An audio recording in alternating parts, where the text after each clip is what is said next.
Hello everyone, আসসালামু আলাইকুম। শীত চলে যাচ্ছে, পিঠা খাবো না তা কি হয়? হতেই পারে না। তো আরেকটা রেসিপি নিয়ে চলে আসলাম।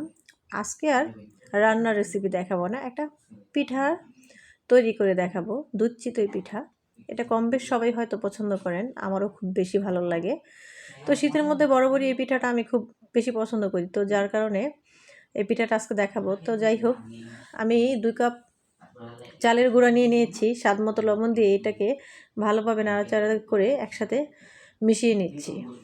তো নেওয়ার পর এখানে আমি দিয়ে দিব প্রথমে 1 কাপ কুসুম গরম পানি, তারপর দিয়ে দিব আরও 1 কাপ কুসুম গরম পানি। তো 1 কাপ আমি ভরে দেইনি, কিছুটা কম দিয়েছি। তো এখানে ভয় পাচ্ছেন? ভয় পাবেন না, এই দেখেন আমি কি করতেছি। তো যাই হোক, এখানে আমি হাত দিয়ে ভালোভাবে এটাকে মিশিয়ে নিব, আর ভালোভাবে এটাকে কষলিয়ে নিব। যেহেতু এটা চালের গুঁড়া আমি বাজার থেকে কিনে এনেছি, শুকনো চালের গুঁড়া আমি বাজার থেকে কিনে নিয়ে এসেছি।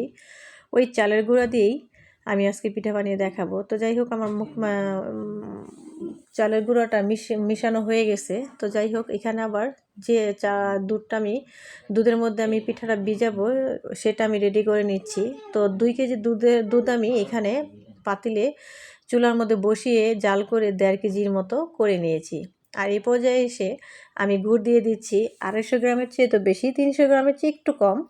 তো আমি এটিকে দিয়ে নাড়াচাড়া দিয়ে দুধের সাথে মিশিয়ে দিচ্ছি। এখন আমি যে চালের গুঁড়োটা আমি কুসুম গরম পানি দিয়ে ভিজিয়ে রেখেছিলাম, হাত দিয়ে কষলিয়ে সেটা আমি ব্লেন্ডার করে নিচ্ছি কিছুক্ষণ, 1 মিনিটের মতো ভালোভাবে ব্লেন্ড করে নিলেই হবে, বেশিক্ষণ করতে হবে না। তো যাই হোক, এই তো আমার ব্লেন্ডার করার পর এখানে আমি কিছুটা নারকেলের গুঁড়ো নিয়ে নিয়েছি। তো নারকেলের গুঁড়ো দিয়ে এখানে ভালোভাবে মিশিয়ে এখন আমি এটাকে বানাতে চলে যাবে। তো প্রথম পিঠাটা আমি এখানে যখন আমি চুলার মধ্যে একটা যেটার মধ্যে আমি পিঠা বানাই সেটা আমি ভালোভাবে গরম করে নিয়েছি। এখন আমি প্রথম পিঠাটা দিয়ে দিলাম। তো কয়েকটা পিঠা আমি বানিয়ে দেখাবো, পিঠাটা কত সুন্দরভাবে ফুলেছে দেখেন। সবগুলো পিঠাই কিন্তু এরকমভাবে ফুলকো হবে যদি আমার প্রসেসটা ফলো করেন। আমি যেভাবে বানালাম সেভাবে যদি আপনারা একবার ট্রাই করেন, ইনশাল্লাহ প্রত্যেকটা পিঠে এরকমভাবে ফুলকো হবে। অনেকেই বলেন যে পিঠা ফুলে না, পিঠা নিচে তলা দিয়ে কালো হয়ে যায়, পুড়ে যায়। ইনশাল্লাহ যদি আমার মতো করে বানান তাহলে একটা পিঠাও ফুলকো ছাড়া হবে না। তো যাই হোক, আমি আরেকটা পিঠার জন্য এখানে দিয়ে দিচ্ছি। তো আমি আরেকবার ব্যাটারটা দিয়ে দিলাম। এখন ঢাকনা দিয়ে ডেকে দিব।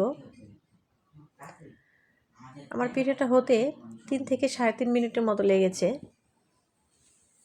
আর আঁচটা থাকে লো থেকে একটু বেশি। তো আমি আবার উঠিয়ে নিচ্ছি। এটা হচ্ছে আমার দ্বিতীয় পিঠা।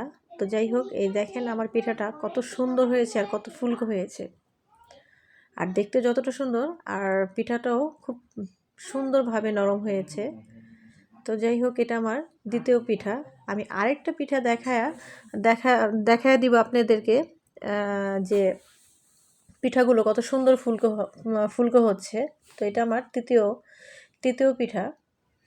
তো আমি আবারও দিয়ে দিচ্ছি।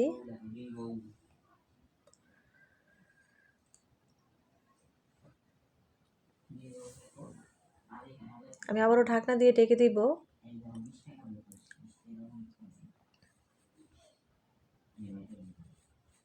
তো আবারও ফিরে আসছি। দেখেন কত সুন্দর ফুলকো।